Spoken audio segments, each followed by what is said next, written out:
Hello प्यारे student, क्या हाल चाल? सब बढ़िया, सब ठीक। तो आज हम बात करने वाले हैं और आज आपके लिए बहुत शानदार टॉपिक लाए हैं। टॉपिक का नाम क्या है? यानी टोटल इंटरनल रिफ्लेक्शन, जिसको हम शॉर्टकट में बोलते हैं TIR। ठीक है, TIR का मतलब होता है टोटल इंटरनल रिफ्लेक्शन। तो आज हम इस लेक्चर में जानेंगे कि टोटल इंटरनल रिफ्लेक्शन होता क्या है और ये कैसे काम करता है और हमारे डेली लाइफ में इसका यूज क्या है, उसके बारे में यहाँ से हम लोग पूरा डिटेल में आज जानेंगे। यहाँ से अगर चैनल पर नया है तो चैनल को सब्सक्राइब कर लीजिए ताकि इस टाइप का नोटिफिकेशन आपको मिल सके। तो चलिए हम लोग बिना लेट किए टॉपिक को स्टार्ट करते हैं, टोटल इंटरनल रिफ्लेक्शन।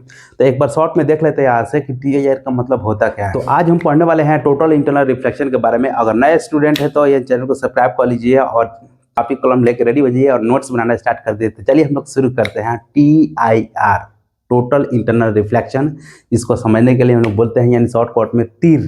ठीक है, देखिए तो सबसे पहले हम लोग बात करेंगे यहाँ से कि TIR होता क्या है। ठीक है, टोटल इंटरनल रिफ्लेक्शन। जैसे डायमंड है तो डायमंड में देखिएगा ना कि जब उसमें रे ऑफ लाइट, जब से लाइट एंटर करता है तो उसका अंदर बार बार रिफ्लेक्शन होता है। ठीक है, उस डायमंड के अंदर, और बार बार रिफ्लेक्शन के वजह से वो डायमंड जो होता है बहुत तेजी से वो चमकता है, वो महसूस होता है और हम लोग कहते हैं कि डायमंड बहुत चमकता है। ठीक है, वो टोटल इंटरनल रिफ्लेक्शन की वजह से ही होता है। ठीक है, और ऑप्टिकल फाइबर में हम लोग आजकल यूज करते हैं तो ऑप्टिकल फाइबर, उसमें भी टोटल इंटरनल रिफ्लेक्शन होता है, यानी बार बार यानी मल्टीपल रिफ्लेक्शन की वजह से उसमें हम लोग सिग्नल को एक जगह से दूसरे जगह तक हम लोग ले जाते हैं। ठीक है, जैसे ये है आपका यानी फाइबर। ठीक है, जैसे ऑप्टिकल फाइबर क्या है, जिसमें हम लोग सिग्नल को हम लोग भेजते हैं, जैसे वायर है और उस पर एक क्लैडिंग होता है तो एक तरह का वो ऑप्टिकल फाइबर से एक तरह का वायर है। ठीक है, तो चलिए आज हम बात करेंगे यहाँ से टोटल इंटरनल रिफ्लेक्शन के बारे में। बहुत इंटरेस्टिंग टॉपिक है और वीडियो के लेक्चर में शुरू से लेकर एंड तक बने रहे ताकि इस टाइप का आपका कंटेंट आपको मिल सके यहाँ से। तो चलिए हम लोग शुरू करते हैं यहाँ से TIR। तो सबसे पहले हम लोग अपना यहाँ से एक डायग्राम बनाएंगे, क्योंकि फिर वही बात फिर उसी चीज़ को रिपीट करेंगे हम लोग डायग्राम के बारे में। तो चलिए हम लोग एक डायग्राम बनाते हैं यहाँ से। तो एक लाइन हम यहाँ से ड्रॉ करेंगे, ये लाइन है हमारा और ठीक है, अब इस लाइन का एक इंटरफेस बना देते हैं, ये x और इसको x डैश नाम दे देते हैं। ठीक है, अब यहाँ पर क्या है, एक मीडियम है, यानी इसको मान लेते हैं ये वाटर है। ठीक है, ठीक है, और ये है मान के चलिए आपका एयर। इसका रिफ्रैक्टिव इंडेक्स N2 मान लेते हैं और इसका रिफ्रैक्टिव इंडेक्स हम लोग N1 मान लेते हैं, रिफ्रैक्टिव इंडेक्स। तो ये है आपका वाटर। अब इस एयर में ये है आपका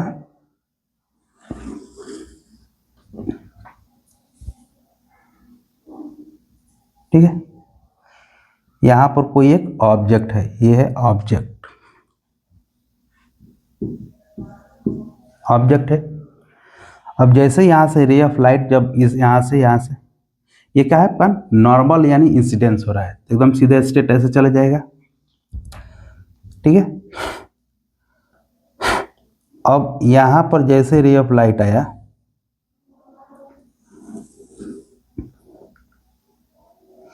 तो यहाँ पर एक नॉर्मल देंगे, यहाँ से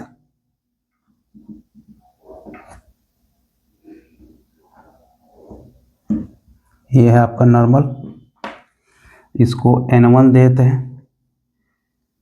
तो ये हो गया अब आपका ऑप्टिकल डेंसर मीडियम। ठीक है, और ये हो गया आपका ऑप्टिकल रेयर मीडियम। ठीक है, अब उसके बाद देखा गया ये रे ऑफ लाइट ऐसे बेंड हो गया ऐसे। ठीक है,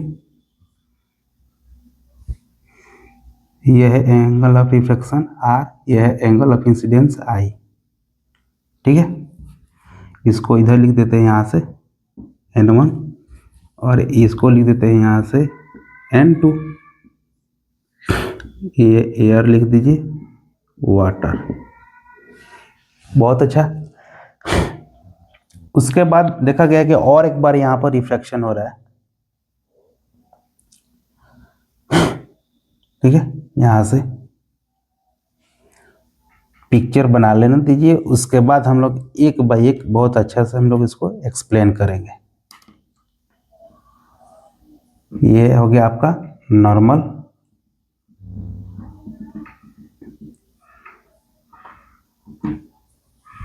ये हो गया आपका N2 ले लीजिए। इसको थोड़ा ऐसे शॉर्ट में इतना ही दूर तक रख देते हैं, ठीक है। ये हो गया R 90 डिग्री, ठीक है। ये हो गया I ऑप्टिकल डेंसर मीडियम। अब देखा गया, लास्ट एक बार और बना लेते हैं। ये ऐसे चले गए, उसके बाद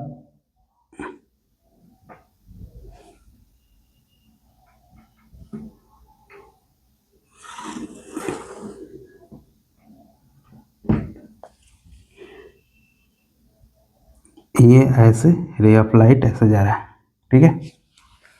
यहाँ पर ये नॉर्मल देते हैं यहाँ से N3, इसका नाम N3 दे देते हैं, N3। अब ये देखा गया थीटा C, ठीक है। अब इसका नेमिंग कर देते हैं यहाँ पर OABC। तो यही है हमारा यानी टोटल इंटरनल रिफ्लेक्शन। इसको हम लोग एक्सप्लेन करते हैं और आगे बढ़ते हैं, देखते हैं ये एक्चुअली होता क्या है। तो ये हो गया आपका ऑब्जेक्ट O, यहाँ पर P दे देते हैं, ठीक है। ये ऑब्जेक्ट O है और ये है आपका X और X डेस का है इंटरफेस, ठीक है। अब इसमें हुआ क्या कि ऑब्जेक्ट क्या है, एक डेंसर मीडियम है, ठीक है। जैसे ये पूरा वाटर है, यहाँ पर ऑब्जेक्ट को रखा गया है। अब यहाँ पर रे ऑफ लाइट ऐसे जब यहाँ से निकल रहा है तो क्या है, नॉर्मल इंसिडेंस है। यहाँ पर I कितना है, एंगल ऑफ I बराबर कितना है यहाँ पर 0 डिग्री, और यहाँ पर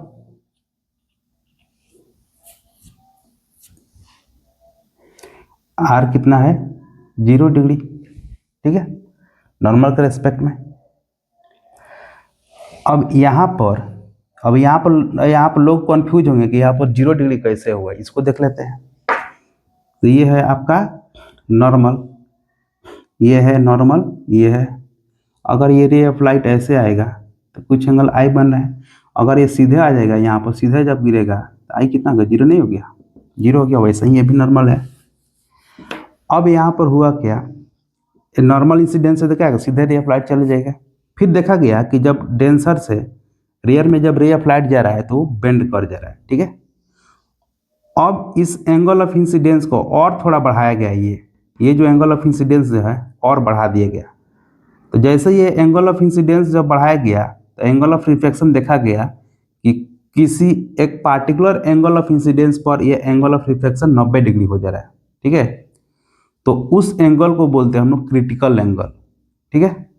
तो ये जो एंगल जो होगा I, इसको हम लोग बोलेंगे क्रिटिकल एंगल, क्रिटिकल एंगल। अब देखा गया कि और जैसे ही थोड़ा सा क्रिटिकल एंगल से एंगल ऑफ इंसिडेंस को क्रिटिकल एंगल से ज़्यादा बढ़ाया गया, मतलब I को ग्रेटर देन कर दिएगा थीटा C, तो देखा गया कि पूरा रे ऑफ लाइट जो है फिर उसी मीडियम में मुड़कर चले आ रहा है, ठीक है। रे ऑफ लाइट गई फिर मुड़कर चले, कब, तो जब एंगल ऑफ इंसिडेंस को क्रिटिकल एंगल से अगर ज़्यादा बढ़ाया गया, ये है क्रिटिकल एंगल थीटा C, ठीक है।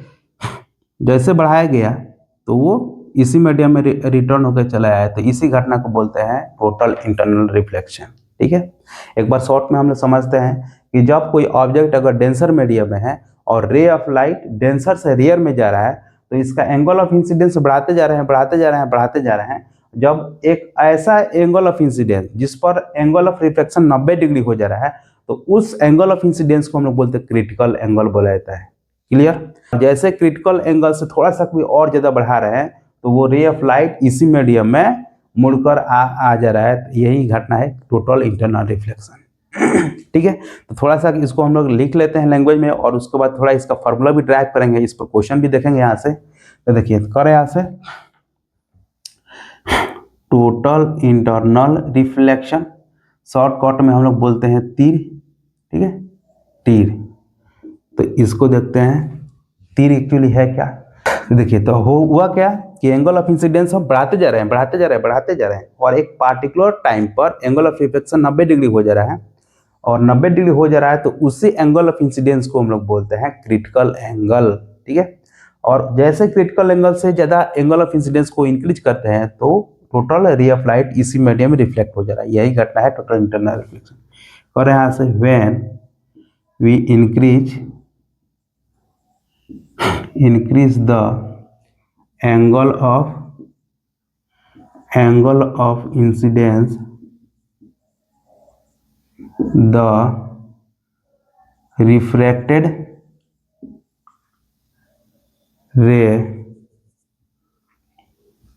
increases at a particular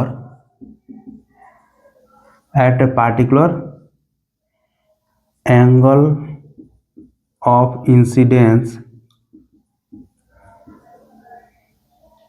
when angle of refraction become यानी r equal to 90 degree, then it is called, when we increase the angle of incidence the refracted ray increases, refracted angles, angle यहाँ पर angle increases at a particular angle of incidence when angle of refraction becomes r equal to 90 degree, then its angle of incidence is called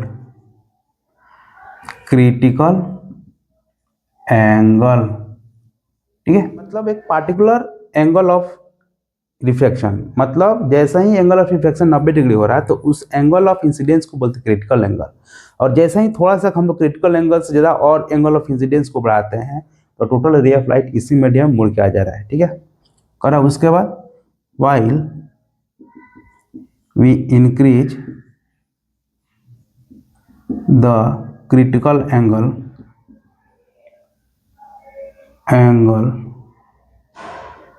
then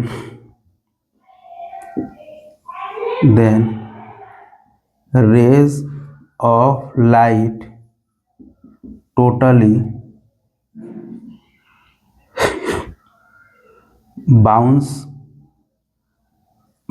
back to the same medium, बहुत अच्छा, same medium is called total internal reflection TIR, ठीक है।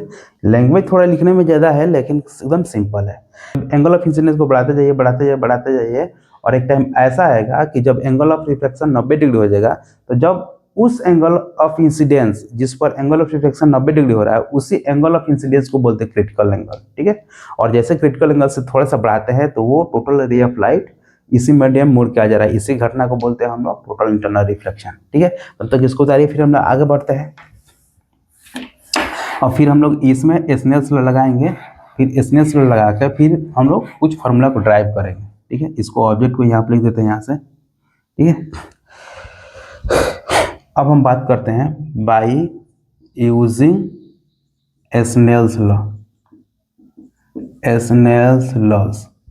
Snell's law क्या होता है, तो हम लोग किसी सरफेस के लिए हम लगाते हैं using Snell's law at surface X dash, मतलब पूरा एक्स और एक्स डैश पे लगाते हैं।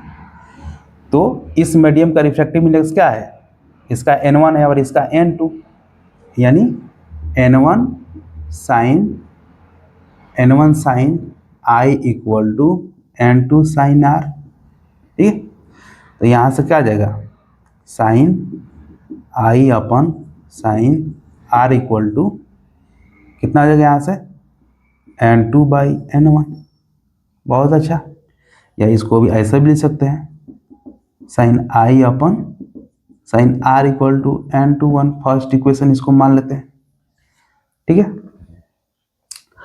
अब हम बात करते हैं कि यानी केस 2 में यानी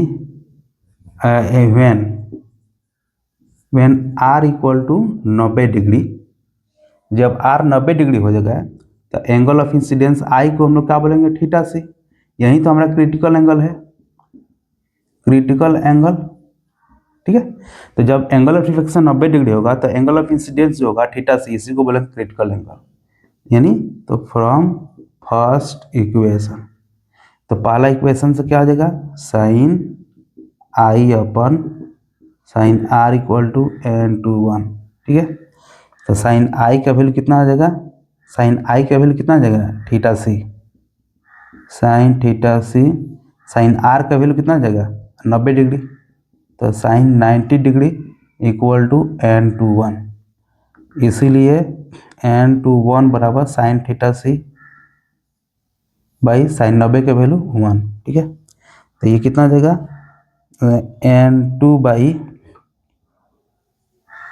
n2/n1 बराबर साइन थीटा सी, ठीक है। यही है हमारा क्रिटिकल एंगल, और इसको थोड़ा फॉर्मुलेट कर देते हैं। इसीलिए साइन थीटा सी बराबर n2/n1, ठीक है। यहाँ पर आ गया, यही है हमारा क्रिटिकल एंगल का फॉर्मूला, ठीक है। फिर थोड़ा ऊपर से मिटाते हैं यहाँ से,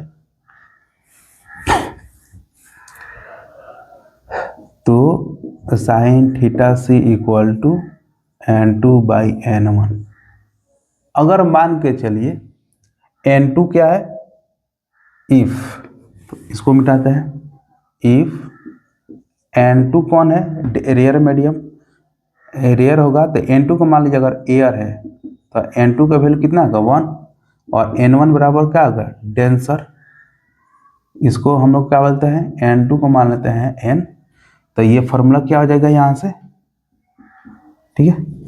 तो इसी फार्मूला को हम लोग लिखेंगे, यानी sine theta C equal to 1/n।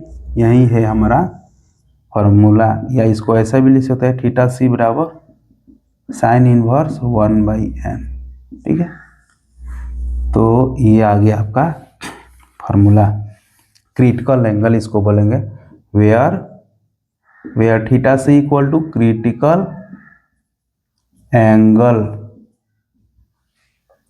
यही है आपका क्रिटिकल एंगल, ठीक है। देख लेते हैं, ठीक है, इस पर क्वेश्चन भी देख लेते हैं। तो चलिए हम लोग क्वेश्चन बनाते हैं यहाँ से, तब तक इसको मिटाते हैं। जैसे समझने के लिए एग्जाम्पल के लिए लेते हैं हम लोग एक फर्स्ट एग्जाम्पल, ठीक है। तो चलिए एक एग्जाम्पल के लिए हम लोग क्वेश्चन लेते हैं। जैसे यहाँ पर इस पर एक एग्जाम्पल करते हैं ताकि क्लियरिटी और अच्छा बढ़ जाए। जैसे एक एग्जाम्पल के लिए लेते हैं, जैसे ये हो गया आपका ग्लास, ठीक है। अब मान के चलिए ग्लास है, अब इसमें क्या है, वाटर है, ठीक है।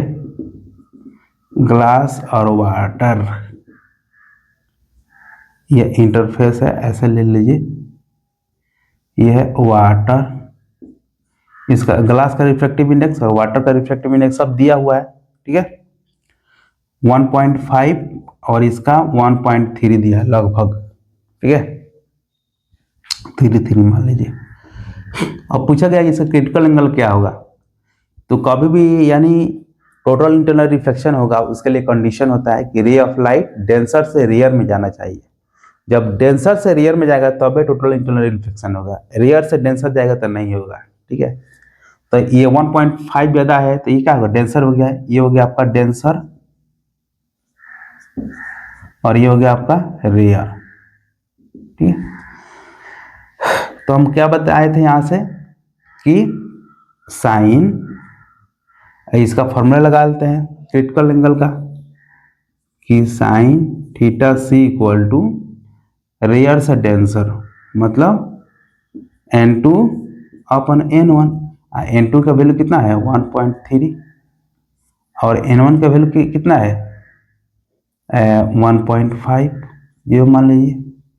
तो sine theta C equal to तो कितना आ जाएगा 1.33 बाई 1.50, 1.50, इसीलिए थीटा सी बराबर क्या आ जाएगा साइन इनवर्स 1.33 बाई 1.50। ठीक है, तो यहाँ से लगभग क्रिटिकल एंगल जो आपका आएगा यहाँ से, तो यानी लगभग 62.5 डिग्री आएगा क्रिटिकल एंगल। ठीक है, बहुत मस्त क्वेश्चन है, एकदम सिंपल में आसानी से समझने के लिए। चलिए एक और एग्जांपल लेते हैं क्वेश्चन को समझने के लिए। ये जो एग्जांपल होगा बहुत इंटरेस्टिंग होगा, बहुत मजा आएगा। तो देखिए उसके बाद हम लेते हैं नेक्स्ट एग्जांपल, उस एग्जांपल में देखते हैं क्या है। ठीक है, एग्जांपल नंबर 2। ठीक है, ये कोई एक यहाँ पर एक स्लैब जैसा दिया हुआ है। ठीक है, ये नीट का क्वेश्चन है, नीट में कभी पूछा हुआ है। ठीक है, अब इसके अंदर कोई रिफ्रैक्टिव इंडेक्स है, कोई मटेरियल है यहाँ पर ऐसे किया हुआ है, यहाँ पर इसका रिफ्रैक्टिव इंडेक्स दिया है म्यू, इसका रिफ्रैक्टिव इंडेक्स कहीं म्यू दिया है 1.25 ऐसे करके दिया हुआ है। ठीक है, अब यहाँ पर रे ऑफ लाइट ऐसे, ये है नॉर्मल, अब ये रे ऑफ लाइट ऐसे आ रहा है, तो फिर क्या गया यहाँ से ऐसे मुड़ गया। ठीक है, अब यहाँ पर ये है एंगल ऑफ इंसिडेंस आई। ठीक है, और ये है नॉर्मल, यह है आर मान लीजिए, और ये कितना जो गया यहाँ से,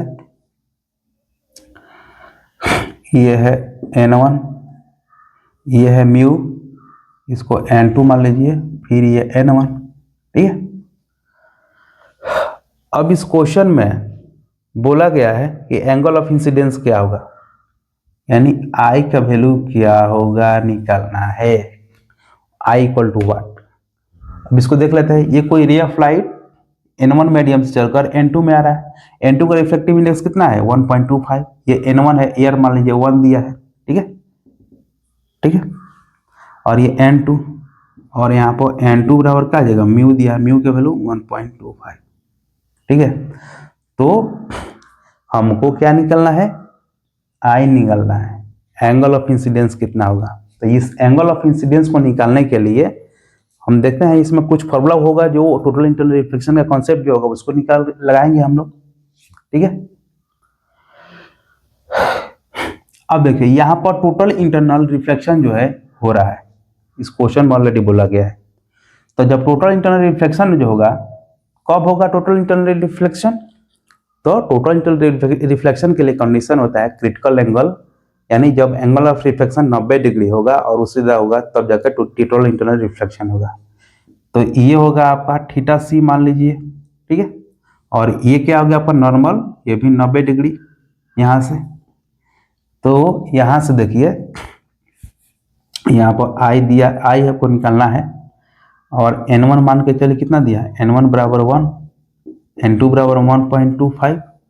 ठीक है, तो यहाँ से हम लोग क्या कर पाएंगे, अब यहाँ से यहाँ से नाम दे देते हैं यहाँ पर ए बी सी, आज जब TR होगा तो ऐसे आके चला जाएगा।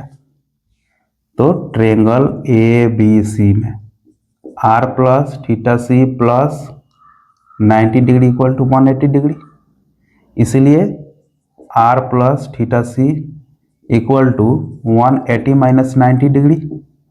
तो R plus theta C equal कितना है 90 डिग्री। ठीक है, यहाँ से इसको फर्स्ट इक्वेशन मान लीजिए। बहुत बहुत बहुत बहुत बहुत झकास, बहुत बढ़िया, फैंटास्टिक। अब हम लगाएंगे यहाँ पर स्नेल्स लॉ, इसको सरफेस x और x डैश मान लीजिए और इसको y मान लीजिए, by using Snell's law at x और x डैश। तो क्या आता है n1 sine I equal to n2 sine r। तो n1 का जगह कितना जाएगा 1 और sign I equal to n2, n2 की जगह कितना है 1.25 और क्या आ जाएगा साइन r। तो ये कितना जगह यहाँ से, तो साइन आई इक्वल टू 1.25 और साइन r। ठीक है, साइन r आ गया। अब साइन r जो है यहाँ पर ठीक। अब देखिए अब कह रहा है यानी फ्रॉम, इसको मान लीजिए सेकंड इक्वेशन। बहुत खूब, बहुत अच्छा। तो यहाँ पर हम लोग टोटल इंटरनल रिफ्लेक्शन का अब यहाँ पर कॉन्सेप्ट लगाएंगे, ठीक है। क्योंकि टोटल इंटरनल रिफ्लेक्शन जो होता है हम जानते हैं कि sine theta C equal to 1/n refractive index, और 1/n का मतलब रिफ्रैक्टिव इंडेक्स 1.25। अब इसको रख दीजिए यहाँ पर, कितना देगा, तो 100/100 कितना देगा 125। तो 25 बचे और 20 बचे, 4 बचे यानी 4/5, मतलब sine theta C equal to 4/5। 4/5 आ गया साइन थीटा सी। अब यहां से तो साइन थीटा सी का वैल्यू निकल गया 4/5। अब यहां से निकालेंगे अगर हम value cos theta C equal to √1 minus sine square theta C, यानी √1 माइनस 4/5 का स्क्वायर, ठीक है। थोड़ा इसको हम लोग मिटाते हैं, तो कितना आ गया यहाँ से, तो cos theta C equal to √25 minus 16/5, यानी 25 में 16 गया 9, यानी 3/5 आ गया, यानी cos theta C equal to 3/5। अब हम बात करेंगे यहाँ से इक्वेशन यानी first, from equation first equation क्या है, ये है। यहाँ पर क्या है इसमें कि थीटा सी बराबर 90 माइनस आर। अब यहाँ पर ये क्या है, कॉस थीटा सी, कॉस लगा दीजिए, कॉस थीटा सी बराबर, इसमें भी कॉस लगा दीजिए 90 माइनस आर, कॉस थीटा सी बराबर कॉस 90 माइनस आर क्या आता है, साइन आर, ठीक है। तो इसका मतलब साइन आर का वैल्यू कितना आ गया, कॉस थीटा सी के बराबर, यानी 3/5। 3/5 आ गया साइन आर का वैल्यू, ठीक है। अब साइन आर का वैल्यू जब आ गया तो इसमें रख दीजिए साइन आर का वैल्यू, इसमें ऑटोमेटिक जब रखेंगे यहाँ से वैल्यू निकल जाएगा, यानी putting the value of, put करते हैं, पुटिंग द वैल्यू ऑफ क्या चीज़, sine R in second equation ये है। तो जब सेकेंड इक्वेशन में रखेंगे तो sign I equal to n2 यानी 1.25 इंटू साइन आर का वैल्यू कितना आ गया 3/5, ठीक है। तो जब 3/5 आ गया तो साइन आई इक्वल टू कितना जगह, इसको 125 नीचे कर दीजिए 100 इंटू 3/5, और कितना जगह 25 बचे, 25 हो गया, फिर 25 20 बचे, यानी साइन आई इक्वल टू 15/20 और 3/4, ठीक है, यानी साइन आई इक्वल टू 3/4। अब इसको हम लोग अगर डिवाइड करेंगे तो साइन आई इक्वल टू 0.7 आएगा, ठीक है। तो ये हो गया आपका। अब यहाँ से एंगल आई बराबर कितना आ जाएगा, साइन इनवर्स 0.75, और इसका वैल्यू जो होता है लगभग आपका आ जाएगा 48.6 डिग्री, यही है आपका एंगल ऑफ इंसिडेंस, ठीक है। तो बहुत अच्छा क्वेश्चन आया यहाँ से, एंगल ऑफ इंसिडेंस पर, यानी total internal reflection for best. तो यानी वीडियो का लेक्चर यानी कैसे लगा आप जो भी जरूर कमेंट करके बताएं, और